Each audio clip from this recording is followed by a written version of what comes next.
Okay, this is Your Heart Belongs to Me by Dean Koontz, Chapter 22. These next couple chapters are really short, so I'm going to try and put a couple of them together. 22, 23, 24. So this is Chapter 22. Cardiomyopathy, said Dr. Gupta. He sat with Ryan not in an examination room, but in his private office, as though he felt the need to deliver this news in a less clinical, more reassuring environment. On a shelf behind the desk, in silver frames, were the photos of the physician's family. His wife was lovely. They had 2 daughters and a son, all good-looking kids, and a golden retriever. Also on the shelf stood a model of a sailboat and 2 photos of the Gupta family, dog included, taken aboard the real vessel. Listening to his diagnosis, Ryan Perry envied the cardiologist for his family and for the evident richness of his life, which was blessing quite different from the superior to riches. A disease of the heart muscle, said Samara Gupta. It causes a reduction in the force of contractions, a decrease in the efficiency of circulation. Ryan wanted to ask about the cause, the possibility of poisoning that Forey Stratford had mentioned, but he waited. Dr. Gupta's dictation was as precise as ever, and the musicality of his voice was tempered now by a compassion that was imposed on him, a measured solemnity. Cardiomyopathies fall into 3 main groups: restrictive cardiomyopathy, dilated, and hypertrophic. Hypertrophic? That's the kind I got. Yes, an abnormality of heart muscle fibers. The heart cells themselves do not function properly. And the cause? Usually it's inherited disorder. My parents don't have it. Perhaps a grandparent? Sometimes there was no symptoms, just sudden death, and simply labeled a heart attack. Ryan's paternal grandfather had died of a sudden heart attack at 46. What's the treatment? The cardiologist seemed embarrassed to say, is it incurable? As if medical science's failure to identify a cure was his personal failure. Ryan focused on the golden retriever and the family portrait. He had long wanted a dog. He had been too busy to make life for one in his life. There had always seemed to be plenty of time for a dog in the years to come. We can only treat the symptoms with diuretic drugs to control heart failure, said Dr. Gupta, and anti-arrhythmic drugs to control abnormal rhythms. I surf. I lead a fairly vigorous life. What restrictions are there going to be? How will things change? The cardiologist's hesitation caused Ryan to look away from the golden retriever. The primary issue, said Dr. Gupta, is not how restricted your life will be, but how long. Is the physician's gentle eyes as in a fortune-teller's sphere? Ryan saw his future. Your condition is not static, Ryan. The symptoms? They can be ameliorated, but underlying disease is not arrestable. Heart function will steadily deteriorate. Hey, how long? Dr. Gupta looked away from Ryan at another photo of his family that stood on his desk. I think no more than a year. Wednesday night, withering in pain on the floor of his bedroom, Ryan had expected to die right then. In the days since, he had anticipated being felled at any moment. A year should, therefore, had seemed like a gift, but instead the prognosis was psychic guillotine that cut through him, and his anguish was so intense that he could not speak. I could tell you about the advances in adult stem cell research, said Dr. Gupta, but there's nothing coming into it within a year. Perhaps nothing ever. And you aren't a man who would take comfort in such wishful thinking, so there is only a transplant. Ryan looked up from the envelope containing Teresa's photograph, which he gripped with both hands as if it was a buoy, keeping him afloat. Heart transplant. We'll register you with the UNOS immediately. UNOS? The United Network for Organ Sharing. They ensure equitable allocation of organs. Then, there's a chance? Frequently, the results of a heart transplant are quite good. I have a patient who has lived the fullest life for 15 years with a new heart, and she's still going strong. Instead of ameliorating Ryan's anguish. The possibility that he might escape death through a transplant rendered him even more emotional. He did not want to be reduced to tears in front of Samar Gupta, and in searching for something to say that would help him stave off that embarrassment, he returned to the central theme of the past few days. Could I have been poisoned? Dr. Gupta frowned. Surely not.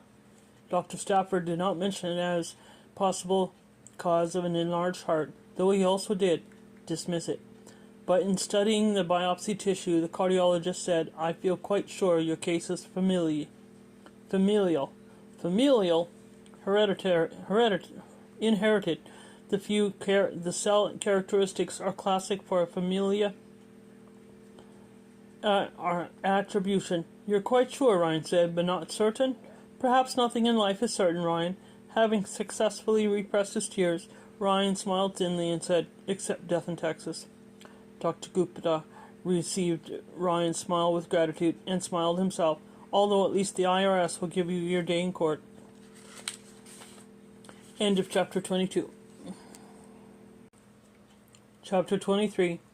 In the days following his appointment with Dr. Gupta, Ryan surrendered to fits of denial during which he spent hours obsessively searching medical sites on the internet for the latest developments in the treatment of cardiomyopathy.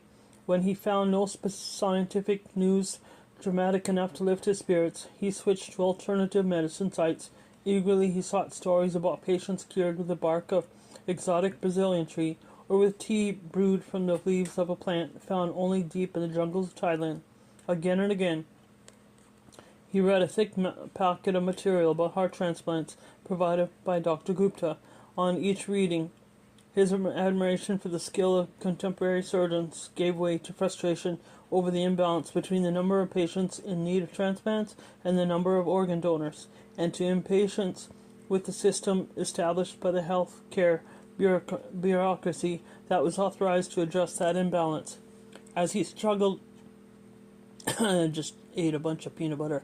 As he struggled to adjust to his radically altered future, or lack of one, Ryan avoided Samantha by pretending still to be in Denver on business. Before seeing her, he wanted to live with his diagnosis long enough to begin to accept it. He intended to be in control of himself when he shared the news with her, because regardless of what happened between them, the meeting would be perhaps the most important of his life. He needed to be sufficiently composed to remain alert to every nuance of what she said, to every subtlety of her expressions and her body language. The photo of Teresa continued to intrigue Ryan. On the flight home from Colorado, he had brought the photo analysis workstation that Wilson Mott established for him in the Denver hotel. It now stood on the desk in the retreat off the master bedroom. When he could not ascertain if in fact a foreign object was lodged in the dead woman's mouth, he next divided the photograph into 81-inch squares, enhanced them one by one, and now analyzed them exhaustively. Some revelatory item might be snagged in her luscious golden hair, or half folded in a pillow crease, or perhaps in a way impossible to fully imagine. A faint mark on her face might prove a clue that linked Teresa's death to Ryan's current crisis. After he studied 20 squares over 2 days, however, he began to feel that he was engaged in a foolish quest, that the photo had electrified him solely because Teresa was Samantha's twin, which made her seeing her in this condition seem like a clairvoyant glimpse of Sam's death, therefore a profound shock. Eventually he switched off the computer, intending to abandon his analysis of the portrait. Although the digitized photo on the monitor no longer held any fascination for him, though he was weary of it, the original 8x10 glossy still riveted him when he extracted it once more from the manila envelope. He was pierced again, as he had been pierced in the Spencer Vargas study, by the conviction that with this photograph he was trembling on the brink of discovery that would do more than explain all the recent weirdness, that would also and literally save him. In business, over the years, every hunch proved worth pursuing, but his recent moments of irrational speculation, his newly developed tendencies to paranoia might be the consequences of compromised efficiency of his heart, the diminished oxygen of his blood. In that case, his intuition could no longer be trusted, nor could he be sure that his thinking would always remain as clear as it had been once. He did not for a moment dwell on the unfairness of receiving a death sentence at 34. In this case, as with any negative turn in life, you could whine or you could act. Action offered the only hope. Unlike in business, where courses of action in an emergency were constrained only by the sharpness of your wits and your willingness to work hard, options in a health crisis was more limited. But Ryan refused to be a victim. If a way existed to escape the grim prognosis that bound him, he would discover how to slip the knot and cast off the ropes. While he adjusted to his condition and rapidly educated himself about organ sharing protocols and transparent surgery techniques, he expected to be felled momentarily by another sudden seizure, but he wasn't stricken. Dr. Gupta had prescribed 3 medications that apparently, for the time being, were repressing the symptoms that had recently plagued him. Through Thursday, he remained in the master suite and did not once venture elsewhere in the house. He didn't want to see anyone, because he worried that during even innocent conversation he might imply, or someone might infer, that he had a serious health problem. He did not want a hint of his condition to reach Samantha before he was ready to break the news to her. On Koontz voicemail, he recited a list of meals and snacks that he would prefer and the times at which he would like to receive them. These deliveries were made by food service cart and left in the elevator alcove outside the master suite. Sometimes when he fell into a hyper-creative flow state while writing a piece of software, Ryan passed days like a hermit, living in his pajamas and shaving only when his beer stubble began to itch. Therefore, this regime would not strike the household staff as particular. He didn't worry much that what he ate and drank might be laced with poison or with hallucinogenic drugs, since suspicion had led him to Rebecca Reach and then to Spencer Burgess in the house of the modern-time mummies. The Tings and other household employees seemed to be the least likely the people in his life to be conspiring against him. Besides, the damage to his heart had already been done. The poisoner, if one existed, would achieve nothing by administering superfluous doses, but would risk revealing his identity. The dreams of sunken cities, lonely lakes, and demon-populated palaces no longer troubled Ryan's sleep. He heard no unexplainable tapping, no moth or bird or gloved hand rapping at any window, wall, or chamber door. Perhaps receiving a precise diagnosis and a sober prognosis had focused him so entirely on a real threat that his mind no longer needed to expend nervous energy on imaginary menaces, and in fact could not afford to do so if he were to concentrate on surviving until heart became available for transplantation. By Friday he was prepared to share his dire news with Samantha. He called her to say that he was home from Denver and that he hoped to see her for dinner. "What if we try that new restaurant you were so hot about last week?" she suggested. "These have been a busy few days, Sam. I'd rather we had a quiet evening, just us. Is your place okay?" "I'm all cooked out.com. You bring deli and it's a deal." "See you at 5:30, he said and hung up. He considered bringing as well as the death photo of Teresa, in case the evening took a turn that required cold questions and hard answers. After looking once more at the dead person's portrait, Ryan decided that even if it was a reason arose to be more suspicious of Samantha than he had yet allowed him to be, using this picture to shake her confidence would constitute a cruelty of which he was not capable. He returned the photo to the envelope, which he stowed in a desk drawer. End of 23. 24. In silk slippers and a blue and gold kimono, Samantha was so much lovelier than Ryan remembered her that he felt at once disarmed and knifed by desire. He had recently spent so much time staring at her lost twin, whose looks was weathered by suffering, that his memory of her exceptional face had been clouded. As soon as Ryan put the deli bags on the kitchen counter, Sam came into his arms. She would have kissed him straight away into the bedroom, and he almost allowed himself to be led there. Crazily in memory, he heard the voice of the young woman who spoke for the navigation system in the Cadillac Escalade, leading him back to the Denver hotel and away from the park full of aspens. This bizarre association lowered the flame of his desire, and he regained control of himself. "I'm starving," he said. "You're kidding." "Totally starving." "You must be. Look," he said, "corned beef sandwiches. I really thought this Komodo made me irresistible. With that cheese you like and the special mustard, next time I'll wear corned beef and cheese." "And the special mustard," he said, "with pickles for earrings. That's one fashion risk too many. Look, pepper slaw and potato salad, and that three bean and pepper and celery dish, whatever they call it." "Pepper slaw would have been enough. What's this custard cake? And then here, those fabulous cookies. What do you fatten me up for?" "I just can't control myself in that deli. I shouldn't be allowed to go in there without a chaperone." He transferred everything from bags and plastic containers to dishes and bowls, and then carried the feast to the table on the deck. "I'm surprised you didn't bring a keg of beer," she said. "You don't drink beer." "I don't eat 8 pounds of jelly in one sitting, either, but that didn't stop you." "I brought wine," he said, pointing to the bottle that he had left on the table on arrival before he'd gone into the kitchen. "An excellent Meritage."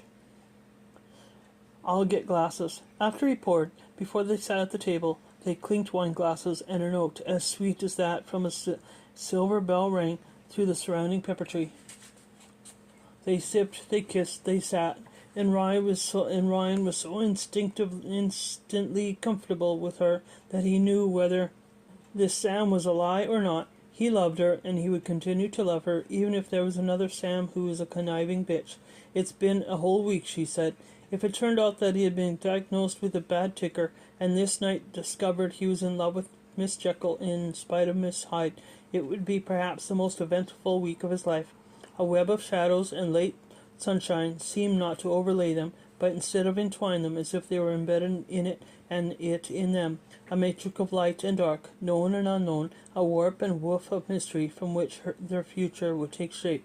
"Why did we let a whole week go by?" she wondered. He said, "The novel's going especially well, isn't it?" "Good. I've had several good days in a row. How did you know?"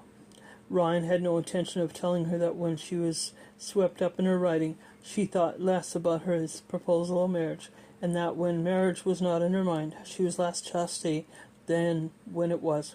Instead, he said, "Your eyes are shining with excitement, and your voice is full of delight. Maybe that's because you're here. No, if you were glad to see me, you'd be wearing corned beef and cheese." "Okay, the book. Hard to explain, but text and subtext are coming together in ways I never could have anticipated." "That is exciting." "Well, it is for me. How are you doing with the past participles?" "I've got them under control, and the semicolons, the gerunds, and the whole who, whom thing.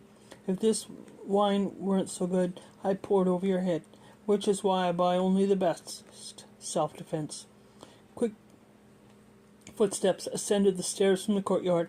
Ryan turned in time to see the ice crown of white hair that, in the moonlight 1 week previous, had identified the tall man in the yard conferring with Samantha as Spencer Bargust. Without the moon, the identification did not hold.